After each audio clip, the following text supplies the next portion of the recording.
Hi friends, എല്ലാവർക്കും നമസ്കാരം. ഹല നീസിലേക്ക് എല്ലാവർക്കും സ്വാഗതം. ഇന്നത്തെ റെസിപ്പി ഒരു ചെന കൊണ്ട് നല്ലൊരു ചില്ലി ഫ്രൈ ആണ്. ഇത് വെറുതെ നമുക്ക് കഴിക്കാനും നല്ലൊരു ടേസ്റ്റാണ്, കറിയായിട്ടും കഴിക്കാം. അപ്പോൾ നമുക്കിതെങ്ങനെയാണ് ഉണ്ടാക്കുന്നത് നോക്കാം. ആദ്യം തന്നെ ഞാനിവിടെ 1 കിലോ വെള്ളക്കടലയാണ് എടുത്തിട്ടുള്ളത്. ഇത് തലേ ദിവസം കുതിർത്ത് വെച്ച് കഴുകി വൃത്തിയാക്കി എടുത്തതാണ്. ഇത് കുക്കറിലേക്ക് നമുക്ക് ഇട്ട് കൊടുക്കാം. ഇനി ഇതിലേക്ക് ആവശ്യത്തിനുള്ള വെള്ളം കൂടി ഒഴിച്ചു കൊടുക്കണം.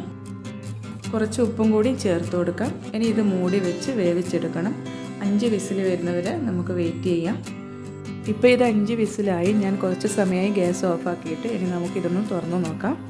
കടല വേവിക്കുമ്പോൾ മാത്രം ഒന്ന് ശ്രദ്ധിക്കണം, കൂടുതൽ വെന്ത് പോകരുത്. 5 വിസിൽ വന്നു കഴിഞ്ഞാൽ ഗ്യാസ് ഓഫ് ചെയ്യണം. കൂടുതൽ വെന്ത് കഴിഞ്ഞാൽ പിന്നെ ഫ്രൈ ചെയ്യാൻ പറ്റില്ല. അപ്പോൾ അതുമാത്രം ഒന്ന് ശ്രദ്ധിക്കുക.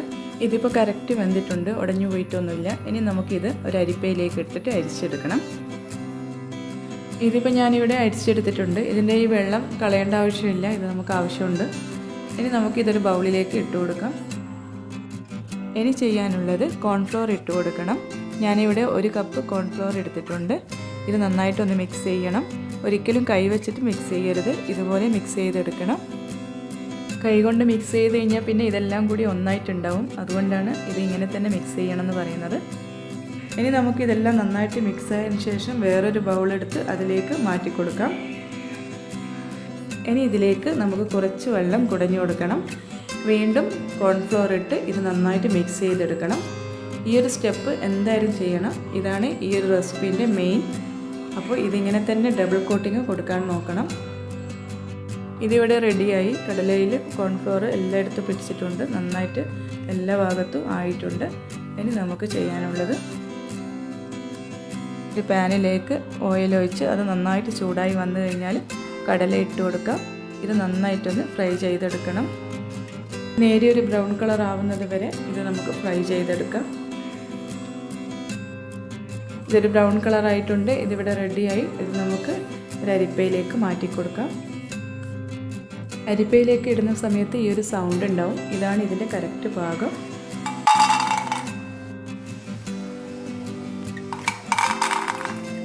നമുക്ക് ഗ്യാസിലേക്ക് കടായി വെച്ചിട്ടുണ്ട്. അതിലേക്ക് സൺഫ്ലവർ ഓയിൽ ഒരു 3-4 ടേബിൾ സ്പൂൺ സൺഫ്ലവർ ഓയിൽ ഒഴിച്ചു കൊടുത്തിട്ടുണ്ട്.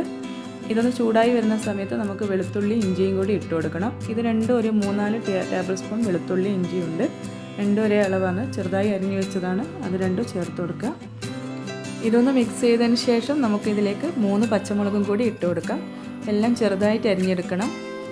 ഉള്ളിയും കൂടി ഇതിലേക്ക് ചേർത്ത് കൊടുക്കാം. 2 ഉള്ളിയാണ് എടുത്തിട്ടുള്ളത്, ഒരു മീഡിയം സൈസിലുള്ള ഉള്ളിയാണ്. ഇതും ചെറുതായി അരിഞ്ഞു വെച്ചതാണ്.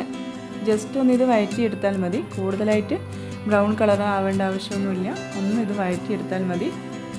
ഒരു ക്യാപ്സിക്കത്തിൻ്റെ പകുതി എടുത്തിട്ടുണ്ട്, അതും കൂടി നമുക്ക് ഇതിലേക്ക് ഇട്ട് കൊടുക്കാം. ഇതെല്ലാം ഒന്ന് നന്നായിട്ടൊന്ന് മിക്സ് ചെയ്തെടുക്കണം. ഇനി നമുക്ക് ഇതിലേക്ക് 1/2 ടീസ്പൂൺ മുളക് പൊടി ഇട്ട് കൊടുക്കാം. ഇതിപ്പോൾ ഞാൻ കാശ്മീരി ചില്ലിയാണ് എടുത്തിട്ടുള്ളത്. ഇനി നമുക്കിതിലേക്ക് കുറച്ച് സോസ് ചേർക്കാനുണ്ട്. ആദ്യം തന്നെ ഒരു ടേബിൾ സ്പൂൺ സോയാ സോസ് ചേർത്ത് കൊടുക്കുന്നുണ്ട്. പിന്നെ അതേ അളവിൽ തന്നെ ടൊമാറ്റോ സോസും കൂടി ചേർത്ത് കൊടുക്കണം.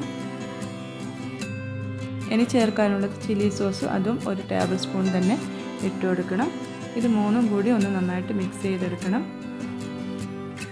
ഇനി നമുക്ക് ഒരു 1/2 കപ്പ് വെള്ളം ഒഴിച്ചു കൊടുക്കണം. നേരത്തെ നമ്മൾ കടലയിൽ നിന്ന് മാറ്റി വെച്ചിട്ടുള്ള വെള്ളമുണ്ടല്ലോ, അത് ഒഴിച്ചു കൊടുത്താൽ മതി. ഇതിപ്പോൾ നന്നായിട്ട് തിളച്ചിട്ടുണ്ട്. 1 ടീസ്പൂൺ പഞ്ചസാരയും കൂടി ചേർത്ത് കൊടുക്കാം. ആ എരിവും പുളിയും ഒക്കെ ഒന്ന് ബാലൻസ് ചെയ്യാൻ വേണ്ടിയിട്ടാണ്. അവസാനമായിട്ട് ഇതിലേക്ക് 1 ടേബിൾ സ്പൂൺ കോൺഫ്ലോർ കലക്കിയതും കൂടി ഒഴിച്ചു കൊടുക്കണം. അത് ഒഴിച്ചു കഴിഞ്ഞാൽ ഈ ഗ്രേവി ഒന്ന് നല്ല തിക്കായിട്ട് വരും. ഇനി നമുക്ക് ഇതിലേക്ക് മല്ലിയിലയും കൂടി ഇട്ട് കൊടുക്കാം. മല്ലിയില കുറച്ച് കൂടുതൽ തന്നെ ചേർത്ത് കൊടുക്കണം. അതിനുശേഷം കടലയും കൂടി ചേർത്ത് കൊടുക്കാം. പിന്നെ എല്ലാം കൂടി ഒന്ന് നന്നായിട്ട് മിക്സ് ചെയ്തെടുക്കണം. ഒരു 5 മിനിറ്റ് നല്ല ഹൈ ഫ്ലെയിമിൽ വെച്ച് ഇത് നന്നായിട്ടൊന്ന് മിക്സ് ചെയ്തെടുക്കണം. ഈ മസാല ഈ കടലയിൽ എല്ലായിടത്തും പിടിക്കുന്നത് വരെ മിക്സ് ചെയ്തുകൊണ്ടേയിരിക്കുക. നല്ലൊരു ടേസ്റ്റാണ് ഇത് കഴിക്കാനായിട്ട്. നമുക്ക് വെറുതെ ഇത് കഴിക്കാനും നല്ലൊരു ടേസ്റ്റാണ്. കുട്ടികൾക്കൊക്കെ ഇഷ്ടമാവും. എല്ലാവരും ഇത് ഉണ്ടാക്കി നോക്കണം.